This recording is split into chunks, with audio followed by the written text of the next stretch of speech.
여러분도 판자촌에 살면서 막노동을 하던 사람이 5천억대 부자가 됐다는 이야기를 들으면 매일같이 메일을 보내면서 어떻게 그렇게 많은 부를 거머쥐게 됐는지 물어보시지 않으시겠어요? 안녕하세요 여러분, 새벽야채입니다.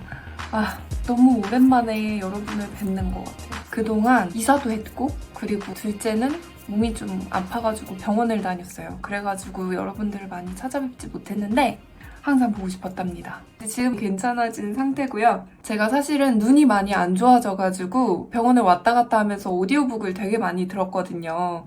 그러다가 발견한 정말 좋은 책이 있어서 여러분들께 소개해드리고 싶어서 달려왔습니다. 오늘 제가 여러분들께 소개해드리고 싶은 책은 바로 이 책입니다.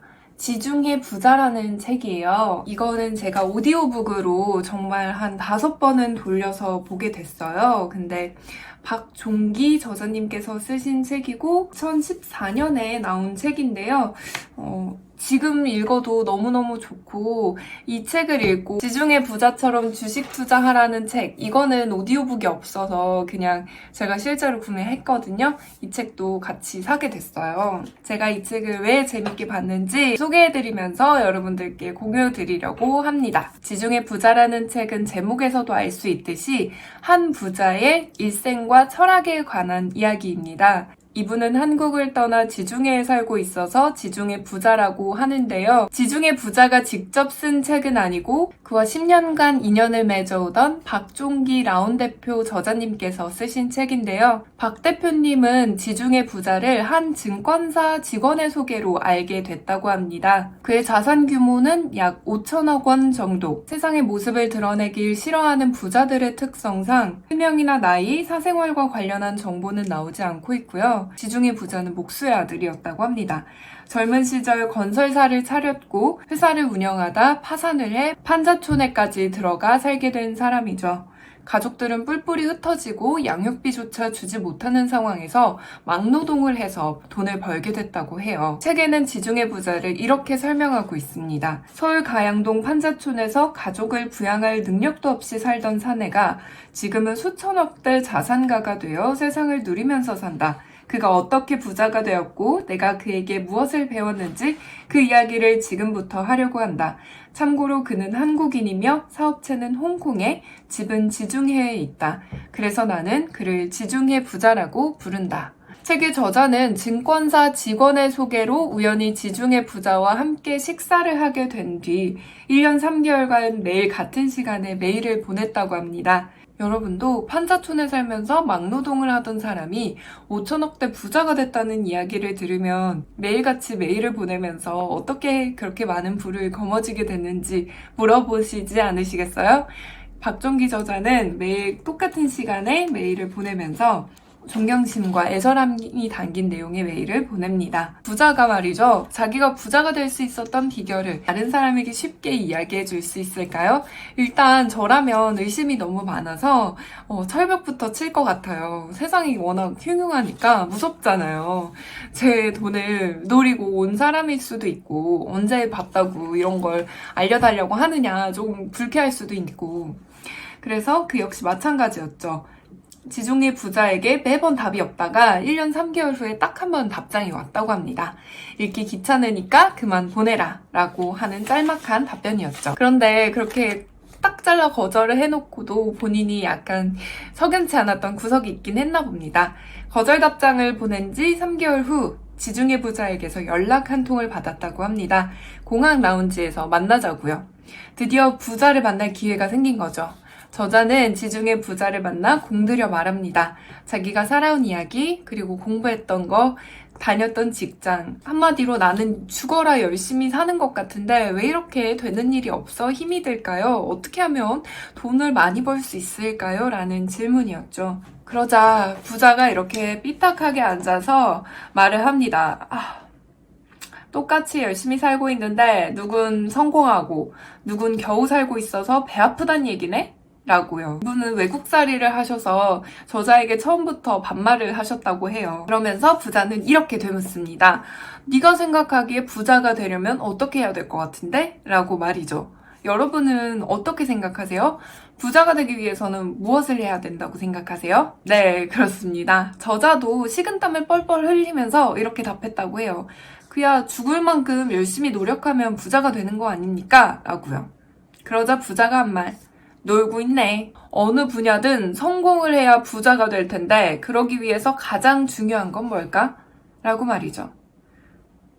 두 글자입니다, 여러분. 네, 그렇습니다. 지중해 부자는 부자로 성공하기 위해서 제일 중요한 거 바로 체력이라고 말을 하죠. 부자가 될 때까지 시간도 많이 걸리고 신경 써야 할 것도 엄청 많거든. 그걸 감내할 체력이 있어야 비로소 부자의 삶을 살 수 있지. 다들 부자가 되려고 너처럼 공부하고 열심히 살아. 근데 그런 거는 하루아침에 뚝딱 이루어지는 게 아니야. 오랜 시간이 지나야 비로소 완성될 텐데 그때까지 버틸 체력이 있어야 완성할 수 있겠지. 그리고 지부는 이렇게 덧붙입니다.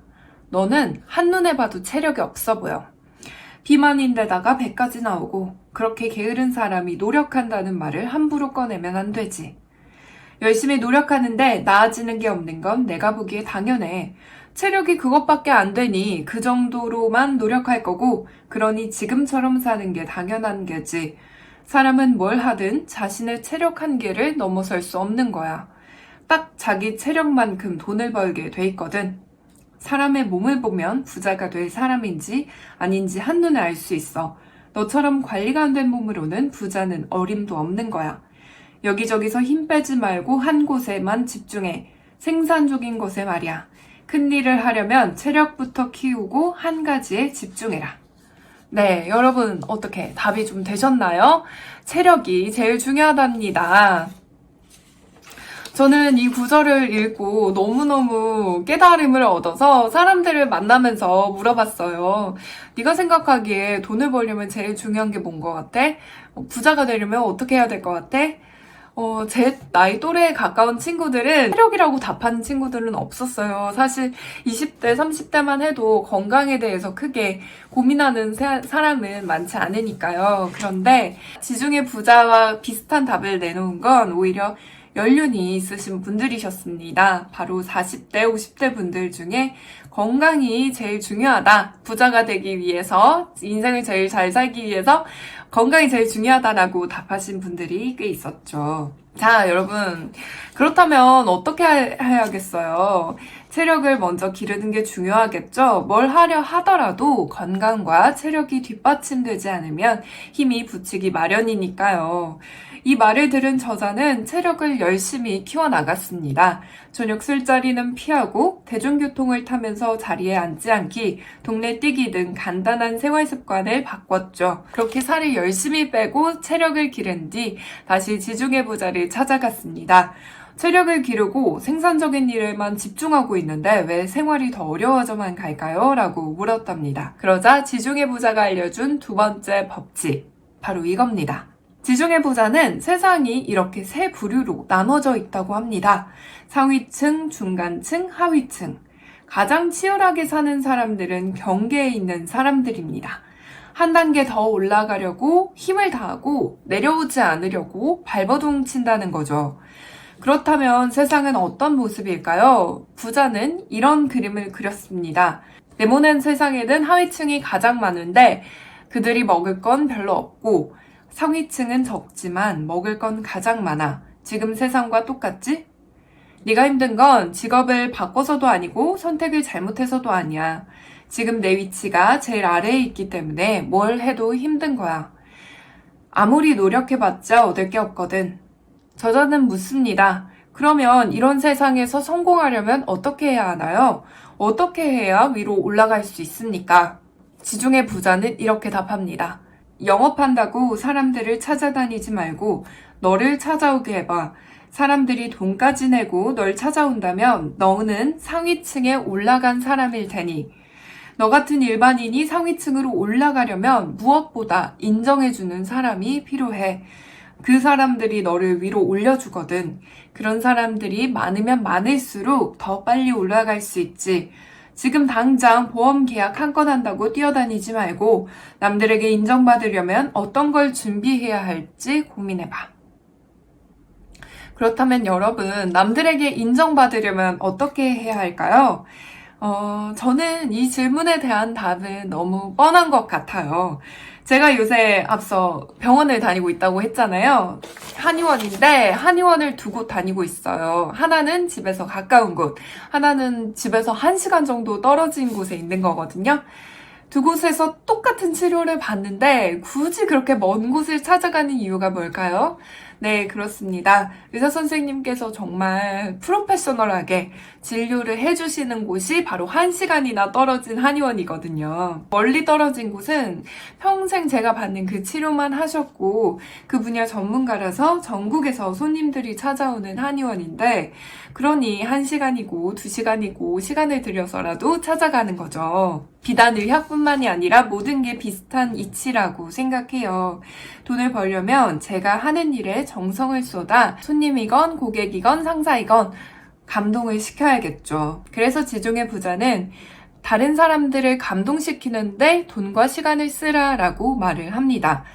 부자들은 돈을 쓰는데 우선순위가 있다고 해요. 첫째, 남들을 위해 쓴다. 여기서 남이란 아무나 남이 아니라 나의 그릇을 키워줄 사람, 사업을 하는 사람이라면 미래의 고객이 될 사람, 투자를 하는 사람이라면 고급 정보를 주거나 투자 자금을 대줄 사람, 혹은 그럴 가능성이 있는 사람을 위해 돈을 쓴다. 둘째, 남을 감동시키기 위해 돈을 쓴다. 부자들은 남을 감동시키면 그 이상의 돈을 벌 수 있다는 걸 경험으로 안다고 합니다. 그래서 과감하게 쓰죠. 기부도 많이 하는 이유가 이 때문입니다. 돈은 돌고 돌아 언젠간 자신에게 다시 올 거라는 걸 믿고 있다고 합니다. 첫째, 부자가 되기 위해서 가장 중요한 거, 체력과 건강을 길러라. 그리고 체력과 건강을 길렀다면 그 다음에 무엇에 집중해야 할까? 나의 손님과 고객, 그리고 상사, 나의 그릇을 키워줄 사람에게 돈과 시간을 쏟아서 그들을 감동시켜라. 라는 겁니다. 남을 만나서 영업하는 데 힘을 쏟지 말고 다른 사람들이 너를 인정해줘서 돈과 시간을 써서 찾아올 정도로 실력을 키워라 라는 말인 것 같습니다. 네, 정말 당연한 이야기인데 또 일상을 살아가다 보면 쉽게 까먹게 되는 그런 중요한 철칙인 것 같아요. 이 책은 사실 뭐야 이거 경제 경영 맞아? 건강관리 지침서야 뭐야? 라고 할 정도로 건강에 대해서 굉장히 강조를 하고 있어요. 여러분들도 건강관리에 늘 유념하시고요. 마지막으로 책 지중해 부자에서 소개된 부자들의 인생 철학 7가지를 여러분들께 공유하려고 합니다.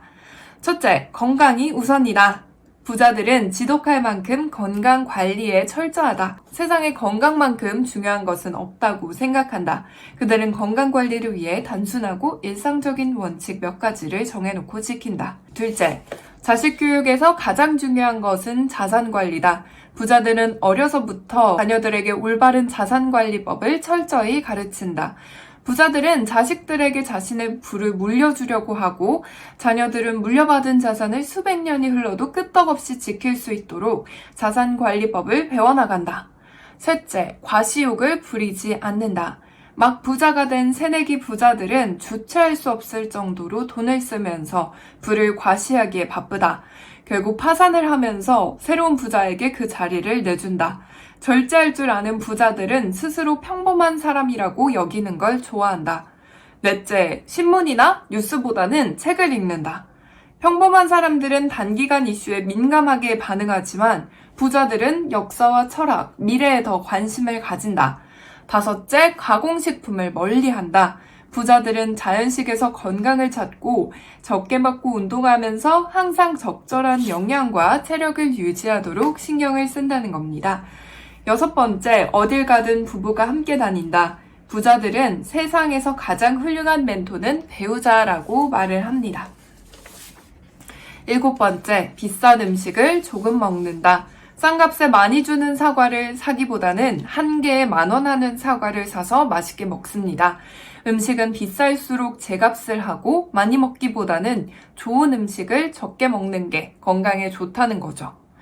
자, 여러분들 오늘은 책 지중해 부자와 함께 했는데요. 부자들의 철학과 인생 습관 공감이 많이 가셨는지 모르겠습니다. 책의 모든 구절이 좋아 여러분들도 꼭 한번 읽어보셨으면 합니다. 네, 지금까지 건강한 지식 한 줌 새벽 야채였고요. 다음에도 여러분들께 유익한 경제 정보 들고 오겠습니다. 이야기가 재밌으셨다면 좋아요와 구독 눌러주세요. 감사합니다.